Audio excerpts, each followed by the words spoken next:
It's so good of you to come down to Vermont for a visit, Jessica. How long has it been? Too long. That's why I jumped at the chance when Middlebury College invited me to be a guest lecturer. It was the perfect opportunity to make a side trip to see you here in Stratton Mountain.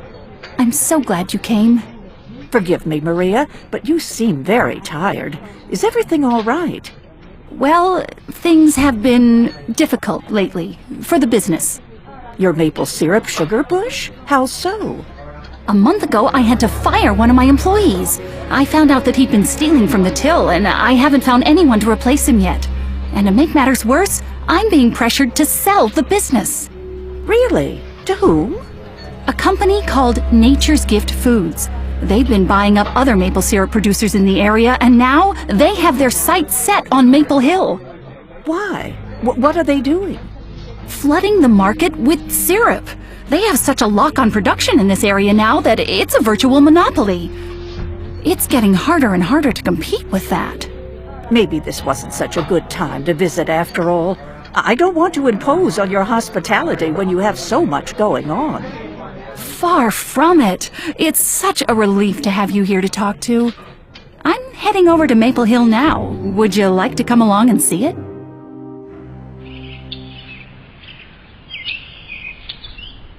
That's odd. Why is this door open? I know I locked it when I left here yesterday. It can't be. Who is it? Gerald Morgan, the man I fired a few weeks ago. That tattoo on his hand, I'd recognize it anywhere. Hello, Maria. What happened here? I wish I knew. Oh, this is my friend, Jessica Fletcher, who's visiting me from Maine. Jessica, this is Mark Ashmont, our chief of police. Pleased to meet you, Chief Ashmont. We better take a look around.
Well, I guess I'm going to have to tell Gerald's wife the bad news.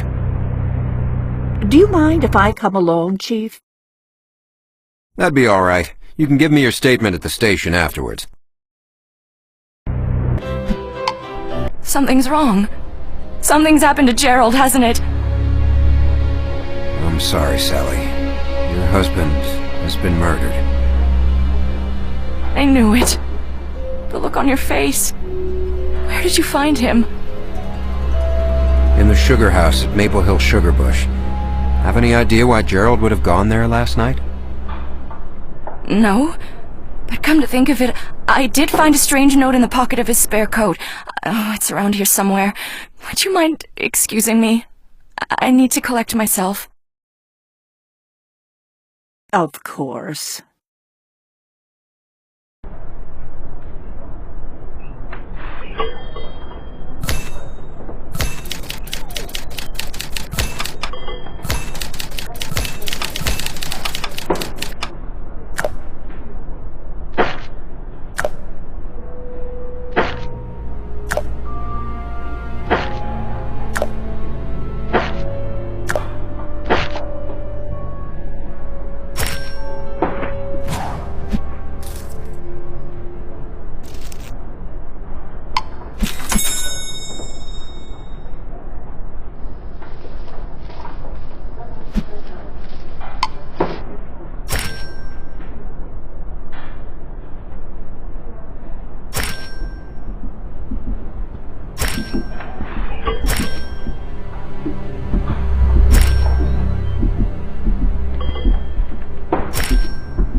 Sally, regarding this note you found, could Gerald have been meeting another woman?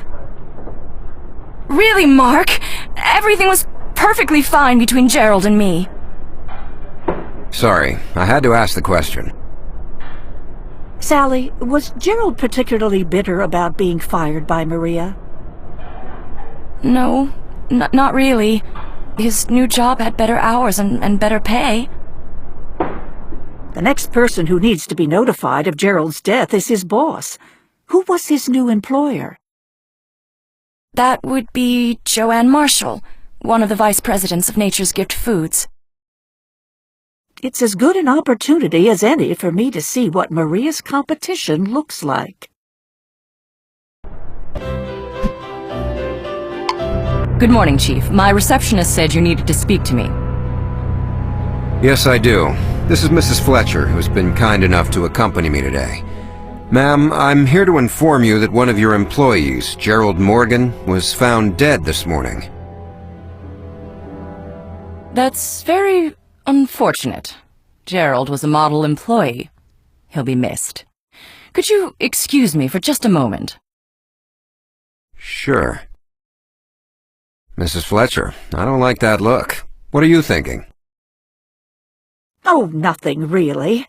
It's just that she seems so overworked. Maybe it would be nice if we just took a moment to straighten up around here. And take a look around the place while we're at it, I assume? Why, Chief, whatever could you be suggesting?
Ms. Marshall, did you recently send any notes to Gerald Morgan?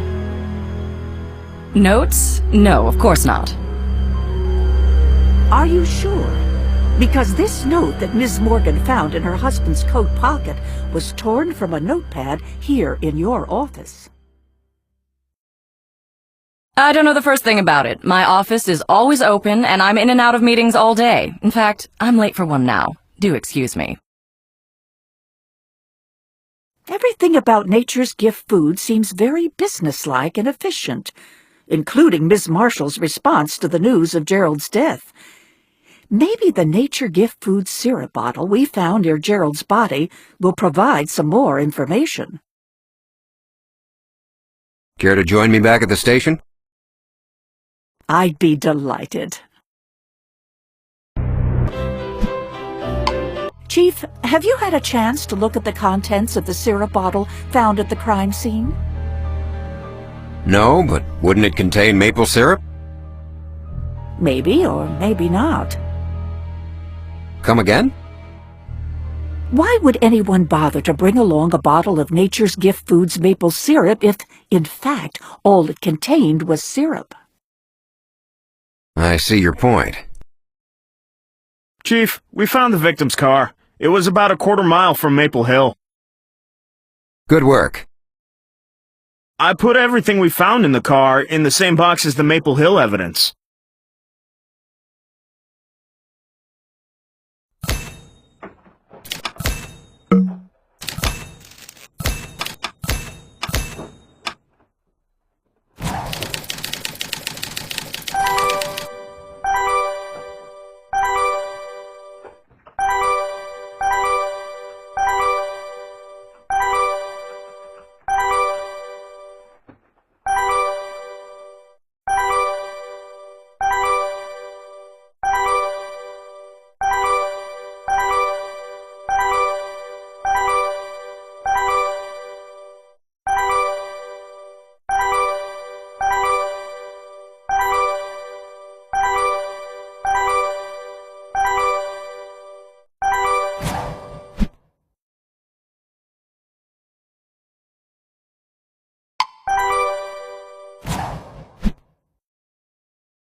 We'll have to run some tests on the syrup bottle to confirm its dye. One thing's for sure, Gerald was up to no good at Maple Hill. That's quite a conclusion to make, Chief, considering we don't know for sure that Gerald was the one who brought the bottle to the sugar house. Who else would have brought it? His killer, possibly. That's ridiculous. Gerald was the one Maria fired. He must have been there, intent on committing sabotage on Maria's business in revenge. But why would Gerald wait a whole month to pursue an act of revenge? Maybe Nature's Gift Foods put Gerald up to it. The $500 in his pocket could suggest a payoff. I'll see if we can track their serial numbers. I keep coming back to Gerald having a picture of Melanie hidden in his car. It makes me wonder if there was some sort of relationship between them. And based on the receipt, the coffee shop was probably the last place Gerald went before he was killed. Both excellent reasons to go talk to Melanie, I would say. Hi there. What can I do for you? This receipt shows that Gerald Morgan was here last night at 10:30. Can you confirm that? Well, yes. Why? Because if he was here at that time, there's an excellent chance that you were the last person, well, besides his killer, to see him alive. Killer? Gerald's dead? What happened? That's what we're trying to find out. He was the last person to leave as I was getting ready to close up. He was in a big hurry when he left around 11:30. He forgot his scarf. I'll take it to Sally for you if you'd like. I put it in one of the lost and found bins. Feel free to have a look.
Did Gerald say anything to indicate what his plans were for the rest of the evening?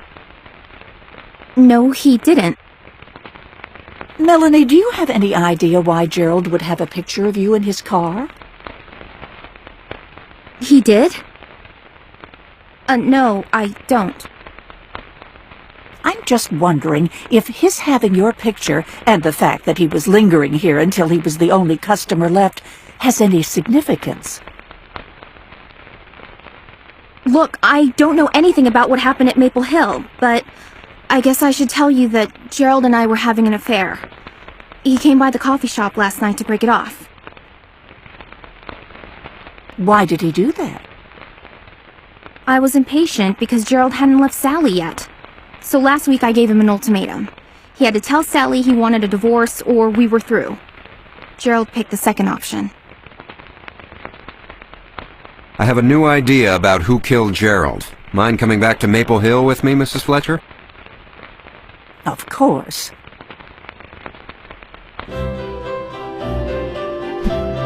Chief, Jessica, you're back. Maria Olson, I'm placing you under arrest for the murder of Gerald Morgan. What are you talking about? It makes perfect sense. You have motive, defending your business interests against sabotage. You came back to check on the sugar house and found Gerald in the act of sabotaging your batch of sap. Chief, that is ridiculous!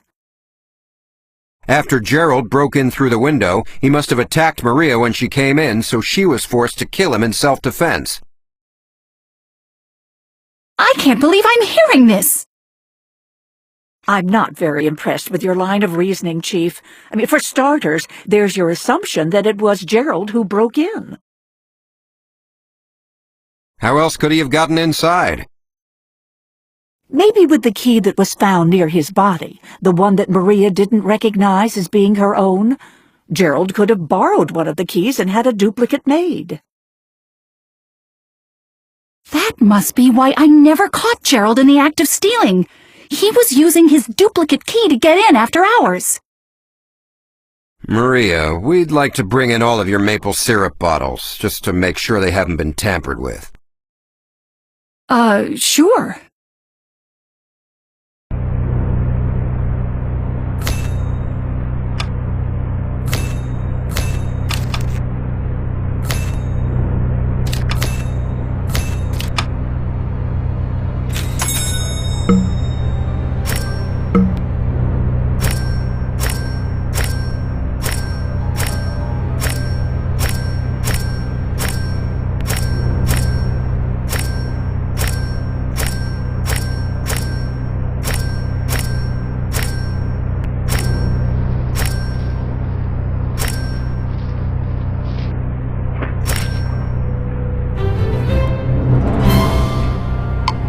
Looks like we got all the evidence we need here.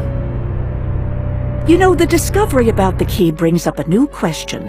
Since Gerald had a duplicate key to the door and didn't have to break in, who did break in through the window? Chief, you might want to come down to the station. Some tips on this case were just called in. So what are these tips about? A few people saw a car driving very slowly near Maple Hill Sugar Bush around midnight the night of the murder. They provided some partial license plate numbers. Enough to run through the system to look for potential matches? Yeah, but there's a slight problem. What is it, Deputy? I can't remember which of these file folders has the information.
So the license plate belongs to Melanie down at the Stratton Mountain Coffee Shop.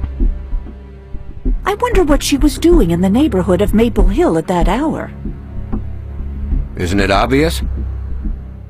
Maybe to you, Chief, but not to me. I'd like to hear Melanie's explanation before jumping to any conclusions. Melanie, we need to have another word with you. About what? About the part of your story that you left out. The part that came after Gerald left your coffee shop the night that he was killed. There's nothing to tell. He just left.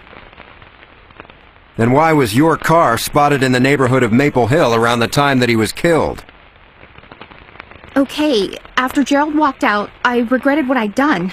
I went outside, but I couldn't catch him. When he drove away, I got into my car and followed him. I was surprised when he headed for Maple Hill. What happened when he got there? I don't know. I was driving a ways behind him, and once I got to Maria's place, I couldn't find his car anywhere. I just gave up and went home. I think after Gerald ended things, you flew into a rage, followed him out to Maple Hill, and killed him yourself. I'm placing you under arrest for the murder of Gerald Morgan. What? I could have never killed Gerald. I loved him. I think Melanie is telling the truth, Chief. I mean, why would she risk being seen following Gerald in her own car in a small town where anyone could have recognized her if she intended to commit murder? All right, I see your point. Excuse me. I need to help a customer.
It would seem that the $500 Gerald had came from Nature's Gift Foods. Let's go see if we can find out why.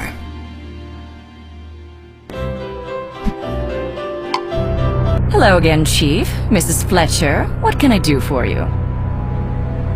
Ms. Marshall, when Gerald Morgan was found dead, $500 in a money clip was found by his body.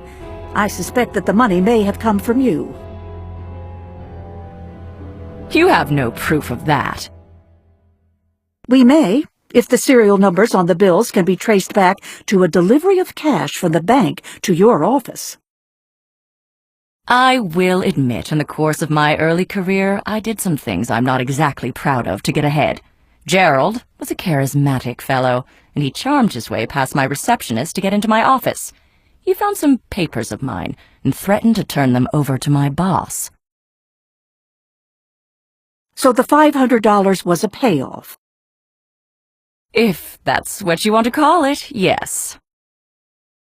I've heard enough. Joanne Marshall, I'm placing you under arrest for the murder of Gerald Morgan. What? That's preposterous. Oh, for pity's sake, Chief, you have to stop jumping to conclusions like this. Now let's think this through. Miss Marshall, do you mind if we take another quick look around? If you must, I have nothing to hide.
This syrup bottle with your label on it was found near Gerald's body. Did you supply it, Ms. Marshall? I certainly did not. And since I know you're going to ask, no, I did not put Gerald up to sabotaging Maria Olson's sugar house. But Maple Hill is your competition. For now, but we're hoping to purchase it and add it to the Nature's Gift Foods family. Why would I want to irreparably damage the reputation of a business I'm hoping to acquire? And Chief, it would seem unlikely that Ms. Marshall would send Gerald out on an ethically dubious mission when he already was collecting evidence to blackmail her with. I guess that wouldn't make much sense.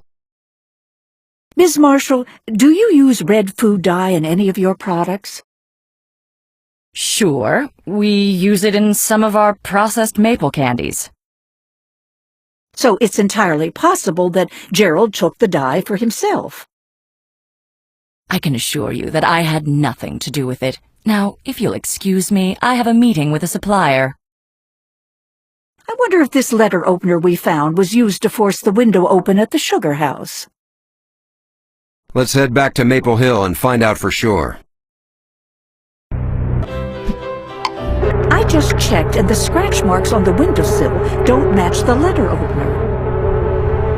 Yes, the gouge marks in the wood are rounder. Maria, do you have anything around the sugar house that would fit the description of a thin, rounded tool? No, not that I know of. The tree borer is the closest thing. Chief, don't you think it's odd that the killer used a borer found inside the sugar house to kill Gerald? I mean, why search for a new tool for the murder instead of simply using the one they had to pry open the window?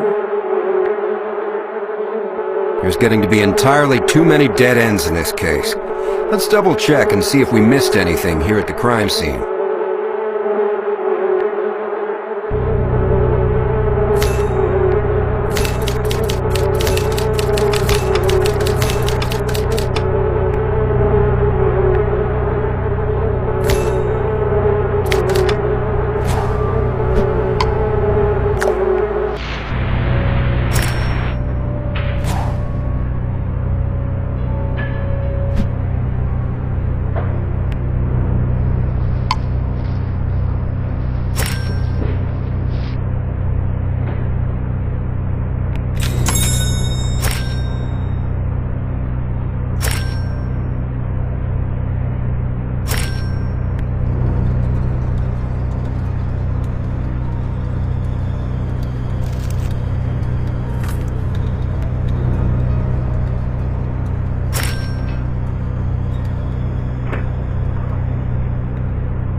Just not sure what those green fibers we found on the windowsill might be from.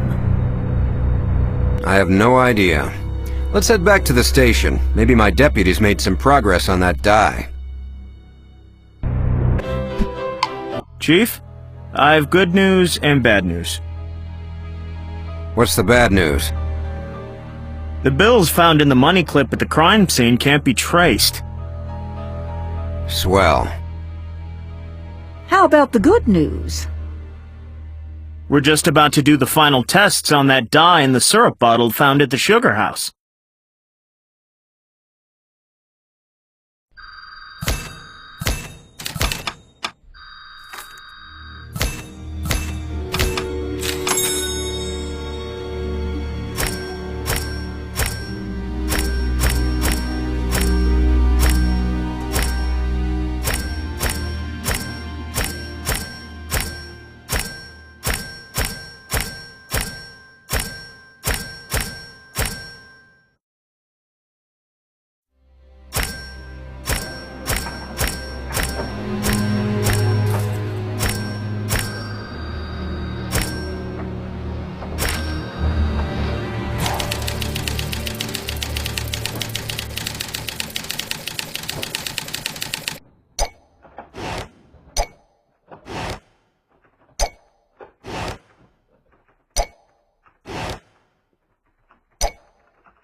Looks like the syrup bottle contained a dye called number 7 red. Now that we know the exact type of dye Gerald planned to put into Maria's sap, we need to find out where it came from, and the first place to check is Nature's Gift Foods.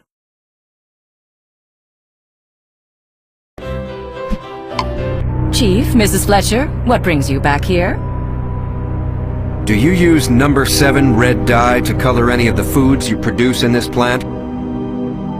Definitely not. You sound quite certain about that. I am. You see, number 7 red is never used as a food coloring because it's highly toxic.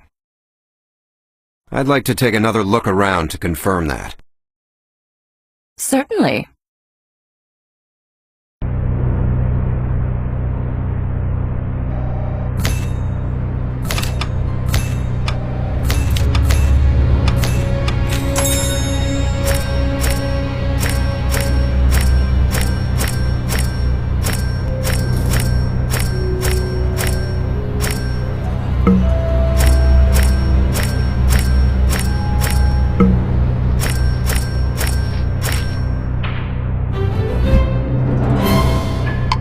So if the dye Gerald was carrying isn't used as a food coloring because it's toxic, that makes what he was planning to do to Maria's batch of sap all the more serious.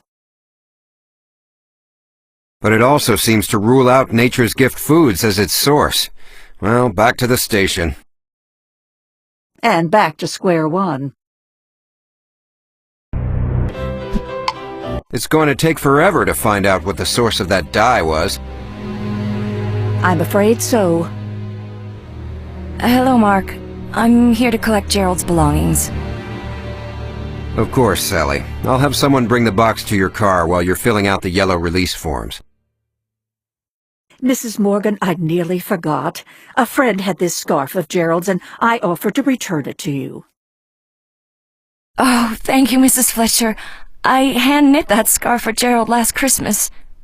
I better fill out these forms and get back to the shop. Hand-knit? Oh, dear. What? If Gerald didn't climb through the window at Maple Hill because he had a duplicate key, then he couldn't have been the one who left the green fibers behind on the windowsill. So... Let's have a look at the note Gerald received and those forms Sally just filled out.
There's only one logical explanation for why footprints exactly matching Sally's were found on the floor at the crime scene. Plus, the fact that Sally's handwriting matched a note telling Gerald to meet that night at Maple Hill means we ought to pay her another visit. Hello, Sally. I didn't expect to see you again so soon. Any news on who killed Gerald? All the evidence points to you, Sally. What? It's true.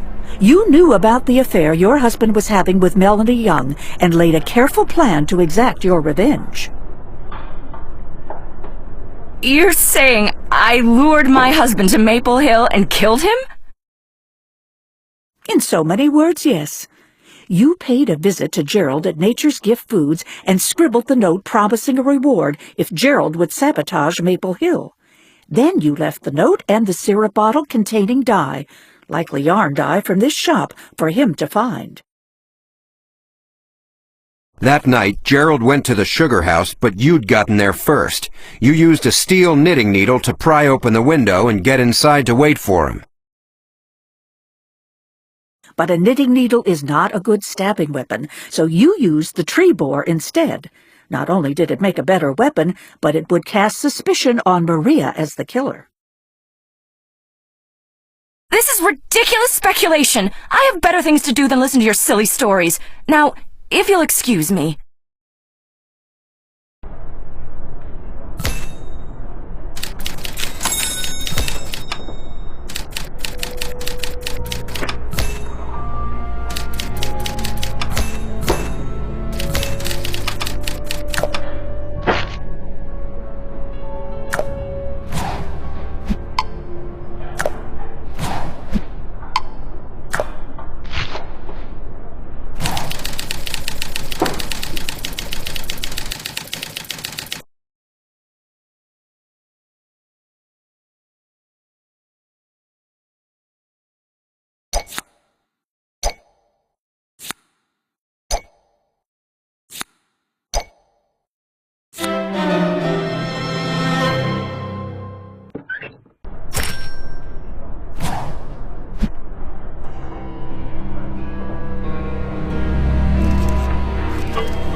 When we compare the fibers from that sweater we just found to the fibers left on the windowsill at the crime scene, They'll match.